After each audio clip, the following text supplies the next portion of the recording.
Coach, what did you see the difference between the first 3 quarters and that fourth quarter when you gave them 43 points? A lot of threes. Thought we did a pretty good job for most of the night. They missed some open threes in the first bunch of quarters there, but we really had good challenges and got out to them. I thought in the fourth quarter, once they started making some, it's hard to shut the water off when the guys start hitting shots like that and they're making a comeback. And Corver was great in that fourth quarter. We couldn't get him to miss. I think maybe one of the only ones he missed was wide open. So maybe we should have left him open more often. But the guys played hard. It's going to be a lesson for us to try to finish these games. And it's not always trying to pull it out in the last 3-4 minutes of the game. A lot of times the swing of a game comes earlier.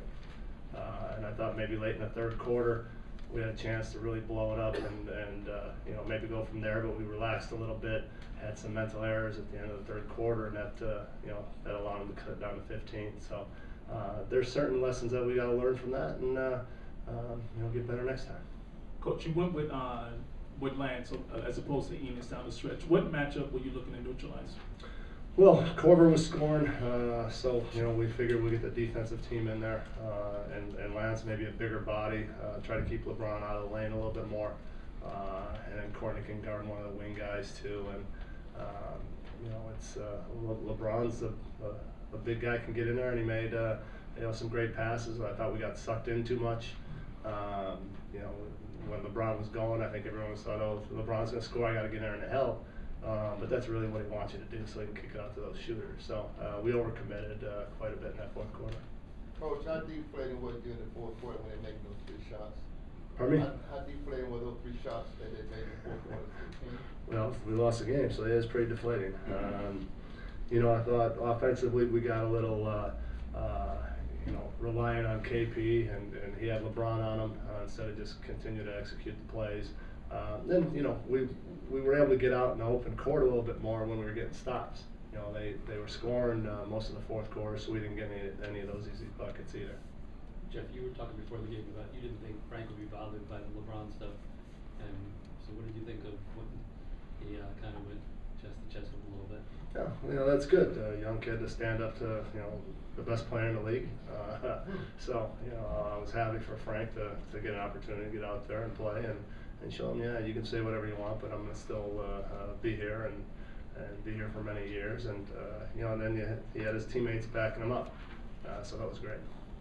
Jeff, what do you see from Kristaps tonight, particularly offensively? Well, he had some opportunities. They played good defense. They really were getting up into his legs a little bit more. Some of those when he felt maybe they were getting tapped on the elbow when he was shooting. But we got to figure out ways to maybe get him the ball a little bit lower on those guys, and then let him go to work. He made a couple of nice moves that were quick. They were coming to double him a few times.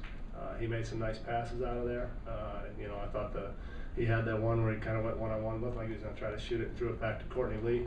And Courtney hit a 3. I thought that was a big play that I thought was going to kind of catapult us. Once they closed it, we started to build it back up. I thought that was going to do it. But, it's a 48-minute game, and guys got to keep playing. We saw that he had the sleeve on his shooting elbow. Was that new, and was that an issue coming into tonight? I don't know. You have to ask him on that.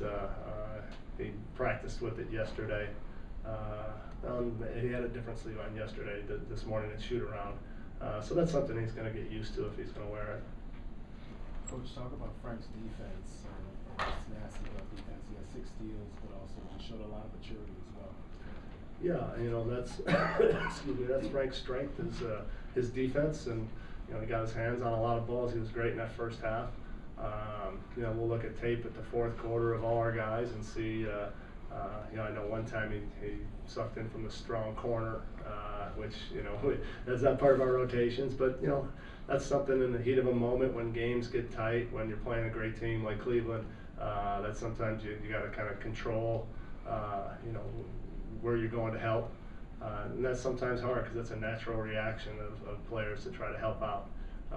But that's again, he'll learn from that. He's going to learn stuff every game. We had one.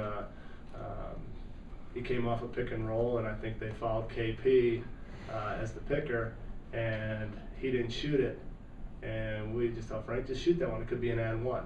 He goes, I didn't know the rule. So, you know, that's what happens when you're 19. You're going to come across things. And, you know, I like his competitiveness. You know, he played hard. He got in there right from the start.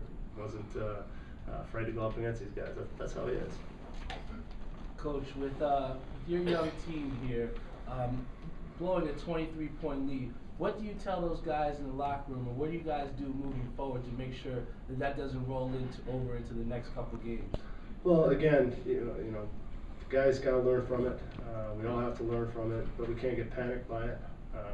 We came back from being down big numbers 2 games in a row. So this NBA game with threes, you saw they made 9 threes in that fourth quarter. You know, the leads can change pretty rapidly sometimes. So there's going to be some of those, but you know, again, it doesn't always happen in the fourth quarter. It might be the second quarter. It might be the third quarter. And those are the lessons we need to learn. That it is 48-minute games. You can almost never relax. Coach, what did you see late in the stretch there? They had 2 offensive rebounds when you had a chance to at least tie the game. Yeah, they went after it. You know, I kind of they're veteran guys on that team. You know, they know you can get away with certain things late in the game in terms of little pushes and, you know, the aggressive. You got to be the more aggressive team, and they were in that fourth quarter going for those rebounds. And you know, that's going back to, you know, we got to continually work on boxing out. You know, it's something that NBA teams don't do a lot of work on, but it's something that as a young team we have to do. And you know, boxing out isn't just stepping in front of the guy; it's hitting the guy, driving him out. And they were just a little bit bigger and they went after it a little bit better than we did at the end. Jeff, you've been starting Jared, obviously, with Frank's been playing a lot of fourth quarters down the stretch. What's going into that decision? Is that about the future? Is that about really based on matchups, or you're just going to? Yeah, it's how it's going. You know, Frank. We want to give him as many opportunities as possible to grow and learn from it. You know, we still want to try to win the game, and there are going to be times Jarrett's out there. Sometimes Frank will be out there. You know, Frank has finished a couple games for us that we won, so you know, I felt comfortable with leaving him out there with the defensive part of it. They were scoring quite a bit, so you know, that's how the game goes sometimes. Thank you, Coach.